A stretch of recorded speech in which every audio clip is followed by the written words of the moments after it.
जिसने माना नहीं फैसला अल्लाह अल्लाह असर के जिसने माना नहीं फैसला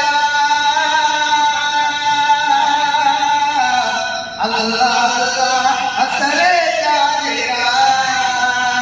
के जिसने माना नहीं फैसला